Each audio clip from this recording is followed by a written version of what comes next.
Y'all, I have been looking for a controller that actually fits my setup. It looks good, it plays good, and it works across multiple devices. Shockingly, that's not as easy as I thought it would be. And for my needs, I needed something that worked across Mac, across my Android device, and my Nintendo Switch. And the kicker is that it can't just be another black brick. It has to actually look good. It has to have good RGB. And I randomly ended up with this Aolion K20 wireless gaming controller. And I actually won this in a giveaway. So I didn't go specifically looking for this controller. So I wanted to share this with you in this video in case you're looking for a controller for any of those needs, or you're just curious about what this controller is like. I am a casual gamer. I don't play first-person shooters very often. I'm not a competitive gamer. I mostly play cozy games. I play Skyrim. I play some retro games from PS1, PS2. So I'm coming from that perspective. So if that's the kind of information you're kind of looking for this video, unfortunately, you're not going to get it from me because I'm not going to be able to talk about those things. So in the box, you get the controller, you get a charging dock. You also get a power cable to charge your controller if you wanted to plug it into your controller or the dock itself. And then you also get two replacement thumbsticks, and you get a D-pad, so you can actually swap out this like funky D-pad here for a regular D-pad, which is kind of nice. I prefer a regular D-pad over this like circular D-pad. I like that feeling better. And then first impressions, when I opened this out of the box, I didn't know what color I was gonna get, and I'm gonna tell you, I think this color, very aesthetic. I love the transparent, you can see through some of the under the hood of this controller. I like that. It isn't the most cutesy thing, but it looks super cool. Of course, I'm into all the RGB lights, and I think the RGB colors on this are amazing. You can also swap out the RGB pattern colors for different cycles and different patterns and stuff like that. I like the default one that it just cycles through. I think that looks perfectly fine for my needs, and then you can also turn it off if you want to. Some of the features of this controller: it has the smart charging dock, it has Hall magnetic sensing joystick. I'm going to be honest, I don't know what that means. It's cool. If you're like a more technical gamer than I am, you probably are happy to hear that, hopefully. It has adjustable trigger travel.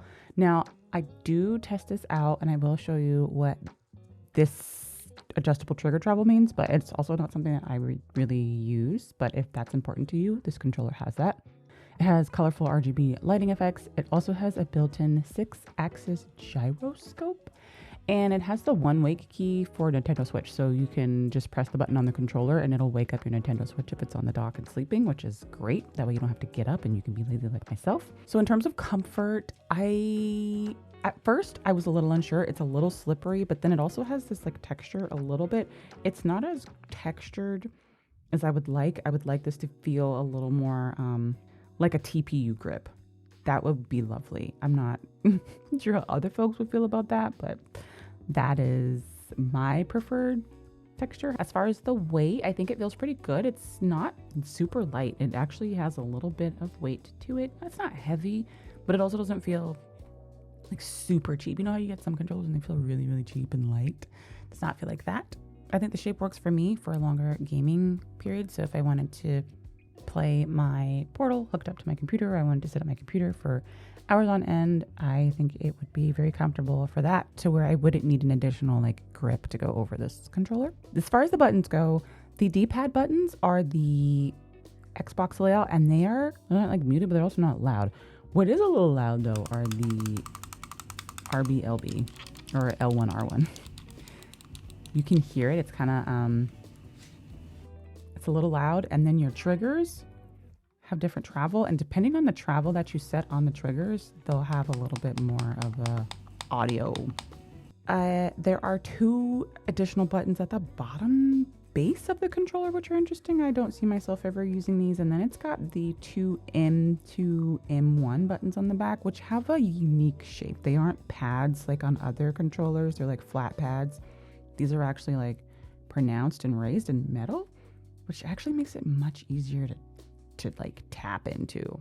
And as far as compatibility and setup, it was super easy to pair this via Bluetooth with my AYN Odin 2 Portal.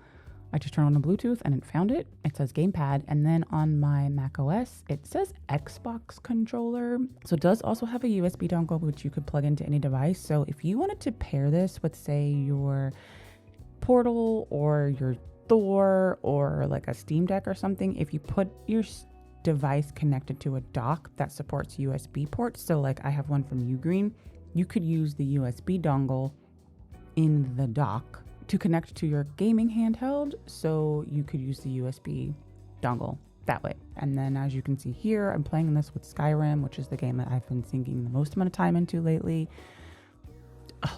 I can play Skyrim for hours on this Portal, but being able to play it on a controller is another level because it is a lot more, I can be more responsive to combat with a controller versus using the Portal. Of course, the controller I feel like has better ergonomics than playing on an actual handheld, so there's that. And as far as the gameplay experience, it's zero latency. It's what you expect. It's pretty smooth, it's comfortable. For Skyrim, the controls felt pretty solid, and for other cute cozy games, the controls also felt pretty solid, and it's very reliable, and it feels really good. And I like that it has the default Xbox layout, because sometimes they come in the Switch layout, and the Switch layout buttons are different than Xbox. So like I mentioned, I didn't pay for this controller at all. I did try to think about whether or not I would actually recommend this controller if I did pay money for it. And honestly, for the type of games that I play, the things that I look for in a controller or peripherals, this makes a lot of sense, and it is something I would have paid for. I had been searching for controllers for a little while on Amazon, and I purchased a pink Sakura one that I like this controller way better, and it's definitely gonna be sitting here on my desk looking real cool. So I feel like if you're like a casual gamer or you're a cozy gamer or you're just like any kind of gamer, I feel like this controller could definitely fit in really nice. I feel like though, if you're focused on like competitive performance or very specific controller preferences, you maybe want to keep searching, because I can't speak to those aspects and I don't know if this checks off all those boxes. So if it does, let me know in the comments. This controller retails for around $45 USD. And you can pick it up on Amazon or the Aolion website. And if you have a controller that you love, please let me know in the comments. I would be happy to know. I'm sure others would love to know as well. I love these types of videos because I see so many conversations happening and people recommending things and helping out other people in the community. So yeah, I think these videos are really great for that. I'm always curious what everyone else is using as far as tech goes, and sharing is caring. Thanks again, Aolion, for sending me this controller. Thank you for watching this video. I appreciate you so much. If you have not entered giveaways on Instagram, I will shout from the rooftops about how folks should enter every single giveaway that they see on Instagram. I enter everyone that I see that I think would be great to win. Things that I've won from giveaways on Instagram include gimbals, RGB lights. What else have I won on Instagram? This controller, the ergonomic desk chair that I have, tripods. I've won a gaming monitor. I win so many things on Instagram. Like, it's insane. I encourage everyone to enter giveaways on Instagram. And that's how I've been able to get some of the really cool stuff in my office. I also like them because I'm able to give unbiased reviews and to speak my thoughts about things. And this controller is one of them. I like it. I hope it lasts me for years to come. Anyway, I'm going to stop rambling. Thank you so much for watching this video. If you want to check out any more videos from me, feel free to check out any of the videos that are coming up next.